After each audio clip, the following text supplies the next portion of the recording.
Blue hydrogen is made in, well, it could be made in a number of ways, but the principal way it's made is to take natural gas and using heated steam, they call it steam methane reformation, is strip the carbon off of that, you're left with the hydrogen. There's an existing market, 70 million tons of hydrogen is made a year. It's about $150 billion market. 98% of it is made by SMR. If the carbon is allowed to go in the atmosphere, it's gray hydrogen. If you can somehow sequester the carbon, put it on the ground, it's blue hydrogen. Blue hydrogen is about 98 and 92% of the carbon is captured. Of course, there's issues around methane and the escape of methane, which is a much more potent greenhouse gas. Green hydrogen, and there are different colors within the green hydrogen, but principally made from the electrolysis of water. Yeah, you do pyrolysis of organic material, but electrolyzing water, pass a current through it from renewable energy.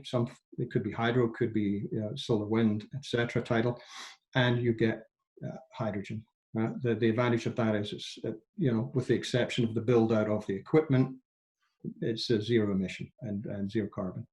So those are the two basics. I'd say that 10 years ago people would talk about natural gas as the bridge to the future. That's what I was going to say. Is this just the new natural gas? Yeah. The new natural gas. That's what I think. The blue natural gas. Yeah.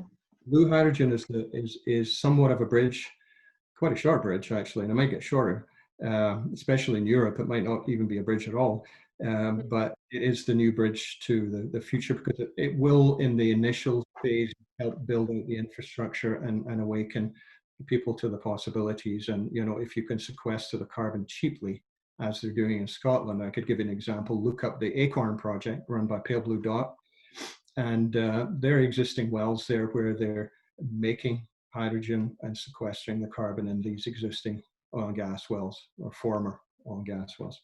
So, but to me, the beauty of renewable hydrogen is the decentralization of it. It doesn't need to be on the grid, but it can be. It can be supplemental.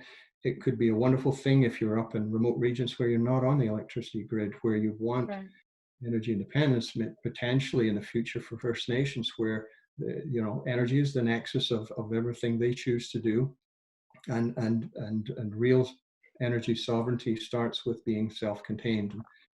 There's a lot of different ways of doing that, but that to me is the beauty. And also the beauty is that it's regional, and you can build ecosystems around us. So that in a nutshell is the hydrogen. The faith in the future, well, look at Germany. They've just invested 14 billion Canadian in a green hydrogen future. The French about 11 billion, and the European Union is committed to what it calls its 40+40 initiative, which is it's building out 40 gigawatts of electrolysis. Now, you might not have a feel for how much that is, but it's a lot. 40 gigawatts of electrolysis, green hydrogen generation within Europe's boundaries. But being a good neighbor, it's also committing to another 40 in that North African area, Morocco and Tunisia and Algeria, and also Ukraine. So it's helping its neighbors contribute that. Japan's doing the same with Australia and Brunei, creating these ecosystems. So we're really far down the curve, and they are focused on green hydrogen. And let's take our cues from them. That has the potential to account for between 15 and 20% of the energy demand by 2050.